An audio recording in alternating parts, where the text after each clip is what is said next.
Hello my YouTube family. Mata Rani की कृपा आप सभी पर बनी रहे। आज नवमी के अवसर पर हम आपके लिए लेके आए हैं पौराणिक कथा।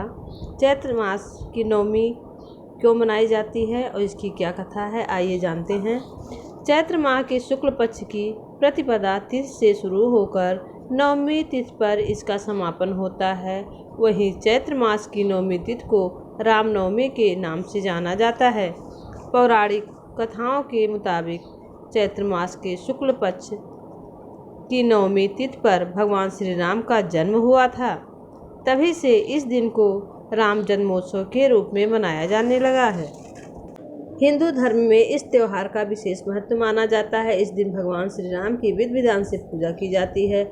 इसके अलावा श्री राम जी की कथा भी सुनी जाती है। आइए सुनते हैं श्री रामचंद्र की नवमी की कथा। पौराणिक कथाओं के अनुसार महाराज दशरथ को पुत्र की प्राप्ति नहीं हो रही थी। तब उन्होंने अपने गुरु महर्षि वशिष्ठ की मदद मांगी। तब महर्षि जी के कहने पर उन्होंने पुत्र प्राप्ति के लिए यज्ञ का आयोजन किया। इस आयोजन से पहले महाराज दशरथ ने श्यामकर्ण घोड़े की चतुरंगिणी सेना के साथ छोड़ने का आदेश जारी किया। महाराज दशरथ ने इस यज्ञ के लिए सभी प्रतापी मुनियों को आमंत्रित किया।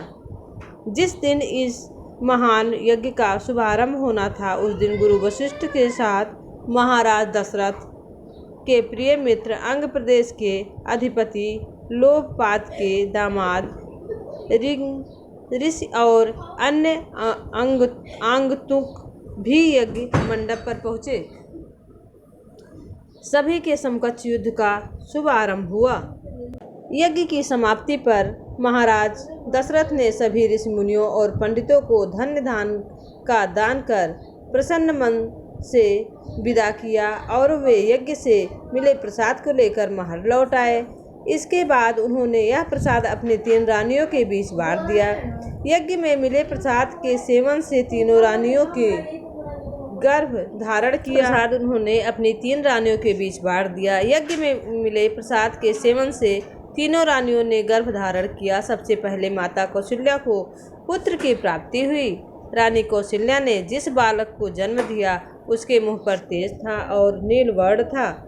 जो भी उस बालक को देखता मंत्रमुग्ध रह जाता था। इस बालक का जन्म चैत्र महीने के शुक्ल पक्ष की नवमी तिथि को हुआ था। ये बालक कोई और नहीं बल्कि प्रभु श्री रामचंद्र जी थे।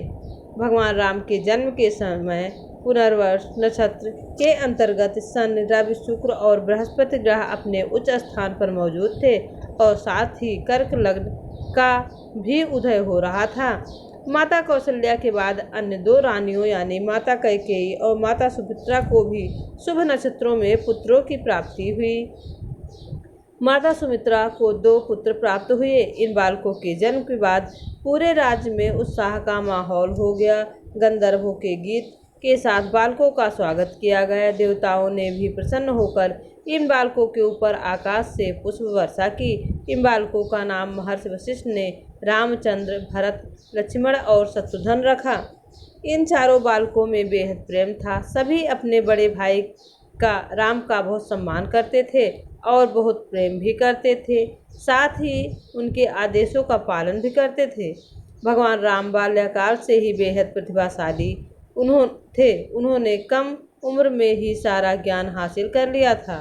वे बस दिन रात गुरुओं और माता पिता की सेवा में जुटे रहते थे। ये थी प्रभु श्री रामचंद्र की रामनवमी की कथा। यह पर्व भारत में श्रद्धा और आस्था के साथ मनाया जाता है।